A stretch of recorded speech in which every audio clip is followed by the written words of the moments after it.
तो गाइज मैं हूं आयुष और आप देख रहे हैं रेसल इंडिया। स्वागत है आपका आज की इस वीडियो में और हम बात करने वाले हैं मंडे नाइट रॉ के शो की, जो है आज हमें देखने को मिला। और भाई माय गॉड, मतलब इसको देखने के लिए मैं सुबह लाइव उठता हूं भाई, और हमेशा ही ऐसा होता है कि ये रॉ का शो पूरा का पूरा टॉर्चर लगता है। और आज भी बिल्कुल वैसा ही था, मतलब 3 घंटे निकालने ऐसा होता है कि भाई 2 दिन से रॉ चल रही है, खत्म ही होने का नाम नहीं ले रही।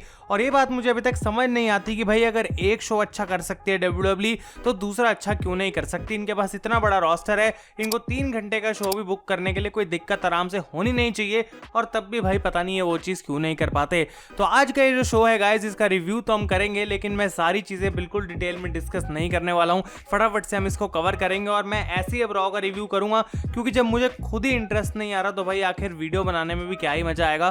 तो स्टार्ट होता है ड्रू मैकिंटायर से, और वो आके जवाब मांगते हैं MVP से कि लास्ट वीक उनको क्यों अटैक करा मेस और टी बार ने, और क्या इसके पीछे MVP का हाथ है। तो MVP ये सारे एलिगेशन को डिनाई करते हैं, कहते हैं भाई इसमें मेरा कोई लेना देना है नहीं। तो ड्रू मैकिंटायर रिंग के बाहर आके कन्फ्रंट करते हैं MVP को, और एक बार फिर से टी बार और मेस यहाँ पे मैकिंटायर को अटैक करके वहां से चले जाते हैं। और MVP ऐसा लगता नहीं है कि उनसे कोई बात कर रहे हैं। तो मैकिंटायर जाते हैं एडम पियर्स के पास और कहते हैं कि भाई मुझे एक 2-on-1 हैंडीकैप मैच चाहिए इनके अगेंस्ट। तो पहले तो एडम पियर्स उनको कहते हैं अपने लिए एक पार्टनर ढूंढ लो, लेकिन यहाँ पे ड्रू मैकिंटायर कहते हैं मैं अकेला ही काफी हूं। तो ये 2-on-1 हैंडीकैप मैच हमें फिर रॉ में देखने को मिलता है, जहां पे डिस्क्वालिफिकेशन की वजह से टी बार और मेस इस मैच को हार जाते हैं। वो कॉर्नर में ड्रू मैकिंटायर को अटैक करते हैं, 5 काउंट ब्रेक नहीं होती और रेफरी जो है बेल के लिए कॉल करता है। लेकिन इसके बाद यहाँ पे ड्रू मैकिंटायर को बाहर बचाने के लिए आ जाते हैं ब्रॉन स्ट्रोमैन। और अगर आपको याद हो तो स्ट्रोमैन को बुक करा गया था रैंडी ऑर्टन के अगेंस्ट इस रॉ में, जो कि मैच डब्ल्यूडब्ल्यूई ने गाइस कैंसिल कर दिया। उसके बारे में कुछ न्यूज है जो कि मैं आपको वीडियो के एंड में दूंगा।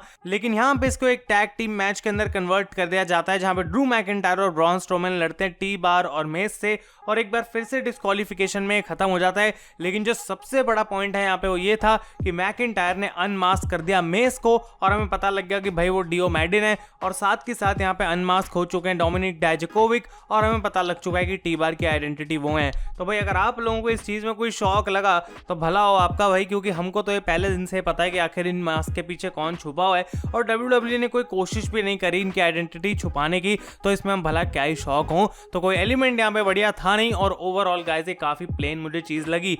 अब हम बात कर रहे हैं ब्रॉन स्ट्रोमैन के मैच की, जो कि बुक करा गया था रैंडी ऑर्टन के साथ। स्ट्रोमैन को तो यहाँ पे डाल दिया गया, तो आखिर ऑर्टन के साथ क्या हुआ, उनको मैच में डाल दिया गया गाइस रिडल के अगेंस्ट। और बैक स्टेज सेगमेंट में रैंडी ऑर्टन ऐसे एक्ट करते हैं कि उनको पता नहीं है बंदा कौन है, बस एडम पियर्स को जाके बोलते हैं इसके अगेंस्ट मुझे एक मैच दो, क्योंकि ये बहुत बकवास कर रहा है बैक स्टेज और मुझे इसको सबक सिखाना है। और इसका मतलब डब्ल्यूडब्ल्यूई ने क्या समझा कि रिडल को बुक करना चाहिए ऑर्टन के अगेंस्ट, और यहाँ पे गाइस उन्होंने रैंडी ऑर्टन को हरा दिया एक क्रूसीफिक्स से। और रैंडी ऑर्टन बिल्कुल भी खुश नहीं थे कि भाई कैसे इस बंदे से मैं हार गया, ये तो कोई लायक भी नहीं है। और फील्ड को रेसलमेनिया में हराने के बाद रैंडी ऑर्टन पहले नंबर 1 कंटेंडर मैच हारे, और उसके बाद अब यहाँ पे रैंडी ऑर्टन जो है रिडल से भी हार चुके हैं।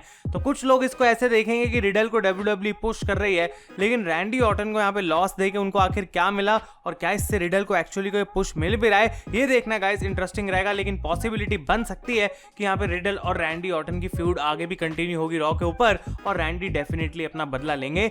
इसके बाद एक बार फिर से पिछले हफ्ते की रॉ से भाई उठा के चेप दिया एक मैच, और यहाँ पे वाइकिंग रेडर्स ने हरा दिया सेड्रिक अलेक्जेंडर और शेल्टन बेंजामिन को। कुछ हफ्ते पहले ऐसे एलीट ग्रुप का एक पार्ट थे जिसका नाम था द हर्ट बिजनेस, और अब इनका बिजनेस हो चुका है जॉब करना, क्योंकि इनकी एंट्रेंस भी डब्ल्यूडब्ल्यूई हमें नहीं दिखाती है, और एकदम से जो है भाई विंस मैकमैन इनसे नाखुश हो चुके हैं। तो इसके बारे में बात करने का कोई फायदा नहीं है। अलेक्सा ब्लिस का एक प्रोमो में देखने को मिलता है, जहां पे वो बात करती हैं अपनी इस नई फ्रेंड लिली की, और वो कहती हैं कि आज से मेरी फ्रेंड नहीं है, हम बचपन से एक साथ हैं, और हमेशा से जो है इसने मेरी अलग अलग चीजों के अंदर मदद करी है। और यहाँ पे गाइज इस प्रोमो में उन्होंने काइंड ऑफ चैलेंज कर दिया पूरे रॉ के विमेंस रोस्टर को कि तुम में से यहाँ पे कोई भी जो है वो मुझसे ऊपर नहीं है। तो आई थिंक शायद इसका मतलब ये हो सकता है कि अलेक्सा ब्लिस चैलेंज कर सकते हैं for the raw women's championship. अब वो देखना इंटरेस्टिंग रहेगा कि आखिर फील्ड के साथ उनका क्या सीन होता है, क्योंकि ब्रे वायत का आज के शो पे कोई नामो निशान नहीं था। इसके बाद एलायस ने एक मैच में हरा दिया कोफी किंगस्टन को, और फिर से मैं ये कहूंगा अगर न्यू डे अगेंस्ट एलायस और जैक्सन राइकर की इस फ्यूड से आप इंटरेस्टेड हैं तो भाई आपका भला हो, क्योंकि मैंने तो इसको स्किप कर दिया। एक और चीज जो कि आज मैंने ढंग से नहीं देखी शो के ऊपर, वो थी मिस टीवी की segment which was absolutely cringe वर्दी। और मैं यहाँ पे बोलूंगा कि जॉन मॉरिसन तो थे नहीं भाई, साथ के साथ अब बैड बनी भी चले गए हैं, तो डेमियन प्रीस्ट और मिस के अलावा भी क्या WWE कुछ कर सकती है? क्या डेमियन प्रीस्ट का मेन रोस्टर जो है उसको थोड़ा बढ़िया बनाया जा सकता है रन? लेकिन ऐसा क्यों करना जब तुम्हारे पास आसान ऑप्शन है। और यहाँ पे गाइस इन दोनों के बीच में यार एक मैच देखने को मिलता है जहाँ पे डेमियन प्रीस्ट ने मिस को हरा दिया। तो मैं उम्मीद यही करूंगा कि यहाँ पे उनका ये आखिरी मैच था मिस के साथ, और ऐसा ना हो कि अब आने वाले 10 हफ्तों तक एक बार मिस जीत रहे हैं, एक बार डेमियन प्रीस्ट जीत रहे हैं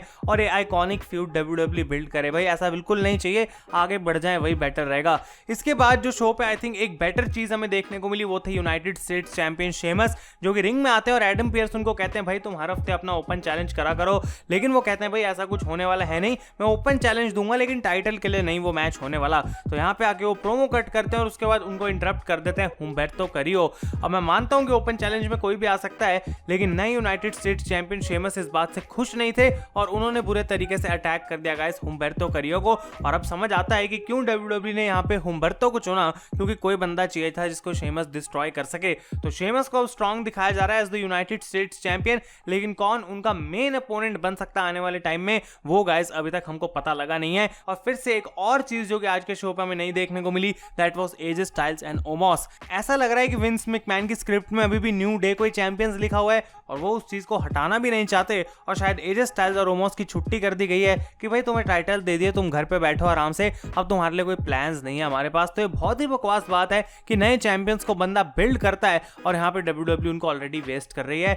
इसके बाद गाइस लाना और नाओमी ने हरा दिया शेना बेजलर और नाया जैक्स को, क्योंकि मैंडी रोज और डेना ब्रुक बाहर आ गई थी और नाया जैक्स इतनी बड़ी इडियट है, इतने समय से चैंपियन रहने के बाद भी वो यहाँ पे जो है डिस्ट्रैक्ट हो गई और वो चली गई अपनी पार्टनर को छोड़ के। और शेना बेजलर तो अब WWE में सिर्फ पिन लेने के लिए है, the longest training NXT women's champion.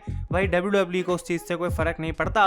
और यहाँ पे गाइस शेना बेजलर इस मैच को हार जाती हैं और बैक स्टेज इन दोनों के बीच में जो है थोड़ी हमें भैंसबाजी भी देखने को मिली।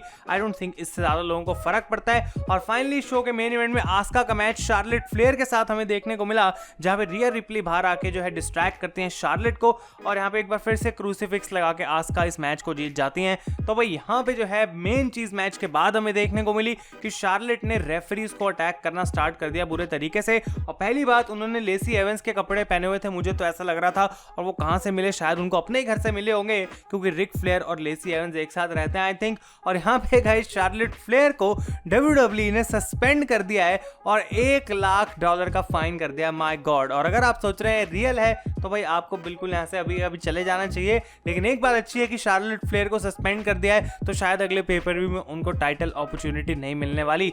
तो ये इंटरेस्टिंग बात थी गाइस कि शार्लेट को सस्पेंड कर दिया है, और ये चीज हमें रॉ में नहीं रॉ के बाद पता चली, तो ये बेस्ट चीज थी आज के पूरे दिन की। और यहाँ पे गाइस विंस मैकमैन ने माना जा रहा है कि ये चेंज करा था कि रैंडी ऑर्टन और ब्रॉन स्ट्रोमन का मैच हम नहीं करने वाले, तो एक हफ्ते तक उसको हम बिल्ड करते हैं as the first ever match on Monday night Raw. और उसके बाद भाई विंस मैकमैन रॉ पे आते हैं, अराइव होते हैं, वो स्क्रिप्ट उठाते हैं और कहते हैं ये क्या लिखा हुआ है भाई तुमने, फर्स्ट टाइम एवर, ऐसा कुछ नहीं होगा। ब्रॉन स्ट्रोमन को ड्रू मैकिंटायर के साथ डालो, रिडल को ऑर्टन के साथ डालो। अब ये हुई ना बात। तो भाई मंडे नाइट रॉ का ये शो था, काफी कॉमेडी करने का मन करता है शो को देख के भाई, लेकिन जो लोग इसको लाइव देख रहे हैं भाई आपको 100 तोपों की सलामी देनी पड़ेगी। और इसी के साथ गाइस हम करेंगे इस रिव्यू को खत्म। Thank you so much for watching. अगर वीडियो पसंद आए इसे लाइक करें। मैं हूं आयुष और आप देख रहे हैं रेसल इंडिया।